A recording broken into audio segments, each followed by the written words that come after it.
میرے ساتھ نہیں وہ میرے مخالف ہے۔ کلام مقدس میں سے ہمارے لیے آج کی تلاوت مقدس لوکا کی انجیل 11 باب 14 سے 23 آیات۔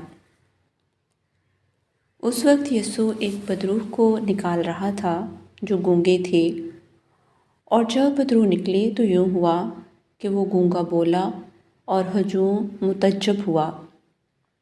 مگر ان میں سے بعض نے کہا کہ وہ بدروحوں کے سردار بال-زبول کی مدد سے بدروحوں کو نکالتا ہے۔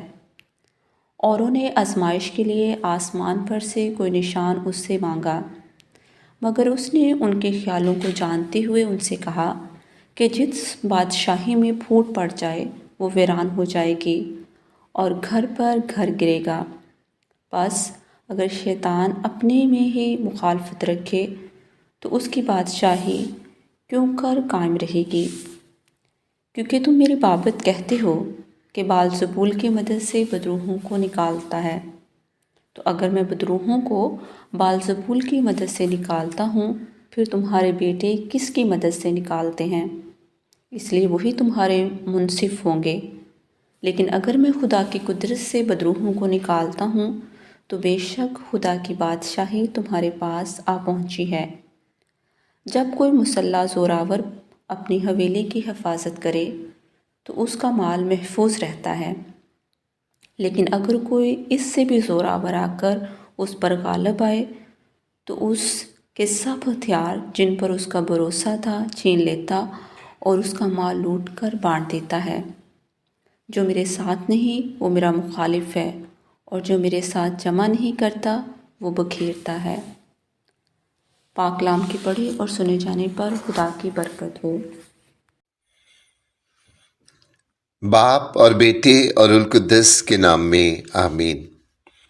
مسیح یسوع میں میرے عزیز بھائیوں اور بہنوں اور پیارے بچوں، آپ سب کو کراچی پاکستان سے شوکت بھٹی کا سلام و پیار پہنچے۔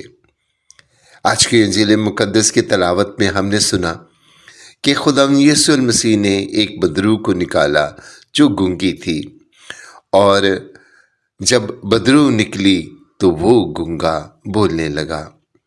اس کا مطلب یہ ہے کہ بسا اوقات ہماری بیماری اور معذوری کا سبب شیطانی قوتیں ہوتی ہیں، اور ایسے میں ہمیں کسی ڈاکٹر کے نہیں بلکہ طبیب اعظم یعنی خداوند یسوع المسیح کی ضرورت ہوتی ہے۔ آج کی انجیل مقدس سن کر مجھے ایک واقعہ یاد آیا۔ جب میں کیتھولک کیرسمیٹک رینیول سروس کی دعائیہ عبادت کے سلسلے میں کسی علاقے میں گیا، اس روز بہت ہی پرجوش اور روح پرور پرستش ہوئی۔ خدا کی حمد و ثنا اپنے عروج پر تھی۔ جب بیماروں کے لیے دعا کا وقت ہوا تو دو خواتین ایک نوجوان لڑکی کو سہارا دے کر میرے پاس لائیں، کیونکہ لگتا تھا کہ وہ چلنے پھرنے سے بھی معذور ہے۔ بنا سہارے کے وہ چل نہیں پا رہی تھی۔ اسے ایک کرسی پر بٹھایا گیا، اور میں نے اس لڑکی سے اس کا نام پوچھا تو اس کے منہ سے آواز تو نہ نکلی، پر عجیب سی گڑگڑاہٹ سنائی دی۔ وہ کوئی بات نہیں کر پا رہی تھی۔ اس کے ساتھ آئی ہوئی خواتین نے اس کا نام بتایا اور یہ بھی بتایا کہ وہ میٹرک کی طالبہ ہے، سالانہ امتحان دینے کسی سینٹر میں گئی تھی، اور وہاں پر اسے کسی بدروح نے اپنی گرفت میں لے لیا۔ اس روز کے بعد یہ تو نہ بول سکتی ہے اور نہ ہی کچھ کھا پی سکتی ہے۔ پچھلے 10 دن سے ہم نے کئی پادریوں سے دعا کروائی ہے، لیکن اس کی حالت دن بدن بگڑتی ہی جا رہی ہے۔ یہ سن کر میں نے اس کی رہائی کے لیے خدا سے مدد مانگی، اور خدا نے ہماری دعا سن لی۔ 2-3 منٹ میں ہی اس لڑکی نے شفا پائی، اور خدا یسوع مسیح نے اس پر رحم کیا، اور اپنے جلالی نام کے سبب سے خدا باپ کو جلال دینے کے لیے اس نے چند لمحوں میں ہی اس معصوم لڑکی کو شیطانی بندھنوں سے رہائی دے دی۔ میں نے اس لڑکی سے اس کا نام پوچھا تو وہ واضح طور پر بولنے لگی۔ میں نے اسے کھڑا ہونے کے لیے کہا تو وہ اپنے پیروں پر کھڑی ہو گئی۔ میں نے اسے چلنے کے لیے کہا تو وہ چلنے پھرنے لگی، اور پھر مارے خوشی کے تقریباً 10-15 منٹ مسلسل بولتی ہی چلی گئی۔ میں یہ اکثر سوچتا ہوں کہ جب خداوند یسوع المسیح نے بذات خود نفسہ نفیس اس بدرو گرفتہ شخص کو شفا دی ہوگی تو اس کی خوشی کس قدر دیدنی ہوگی۔ نہ جانے کتنے عرصے کے بعد وہ بول پایا ہوگا، اپنے عزیزوں سے دل کا حال بتایا ہوگا۔ ایسے میں لوگوں کو خوش ہونا چاہیے تھا کہ ایک بیمار شخص کو شفا ملی، ایک گنگے کو زبان ملی، اس پر لعنتی ہونے کا دھبا مٹ گیا، اسے نئی زندگی ملی۔ چاہیے تو یہ تھا کہ لوگ خدا یسوع مسیح کے اس کام کی تعریف کرتے، اس پر ایمان لا کر نجات پاتے، مگر وہ اس کے مخالف ہو گئے۔ اس کے اس اچھے عمل کو بال-زبول سے منسوب کیا۔ بال-زبول جو ایک گندگی کا دیوتا ہے، جو مکھیوں کا دیوتا بھی کہلاتا ہے، جس کے لیے سوروں جیسے غلیظ جانوروں کی قربانی دی جاتی ہے۔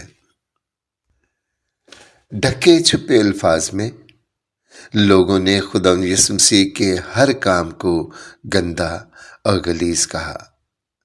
وہ جو کائنات کا خالق ہے، وہ جو ہر شے پر قادر ہے، جس کے نام سے شیاطین تھرتھراتے اور کانپتے ہیں، جو جانتے ہیں کہ خدا یسوع المسیح روز محشر میں انہیں آگ میں ڈالے گا، ان پر غالب آئے گا، اسی یسوع المسیح کو فقیہوں، فریسیوں، صدوقیوں، ہیروڈین، سردار کاہنوں، بزرگوں اور ان کے حواریوں نے شیطان کا پجاری کہہ کر اس کی تحقیر کی، اس پر جھوٹا الزام لگایا، جھوٹا فتویٰ لگا دیا۔ چند ایک نے تو آزمائش کے لیے آسمان سے نشان مانگا۔ میرے عزیزو، اگر ہم اپنے ارد گرد نظر دوڑائیں تو ہمیں ایسے بے شمار لوگ ملیں گے جو ناکردہ گناہوں کی سزا بھگت رہے ہیں۔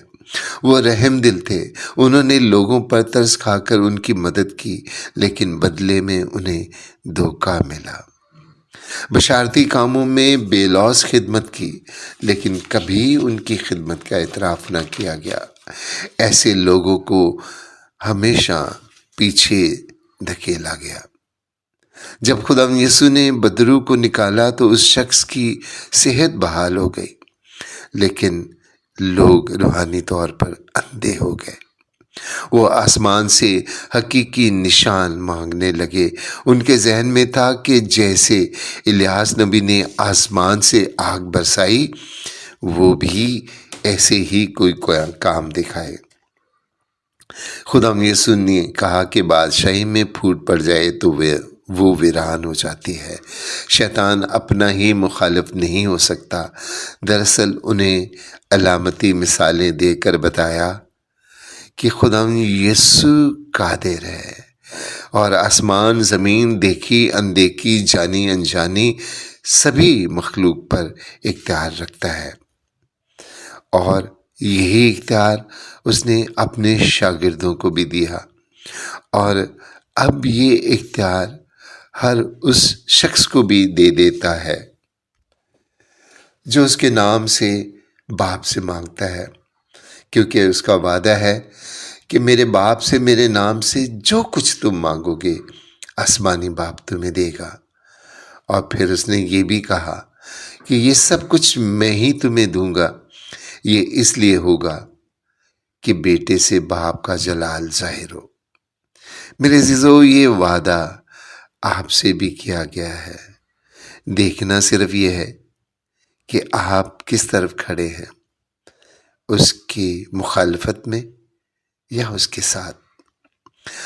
اور اگر آپ مخالفت میں بھی ہیں تو روزوں کے ایام تبدیلی کے دن ہیں، توبہ کے دن ہیں، پشیمانی اور خدا کے پاس لوٹ آنے کے دن ہے۔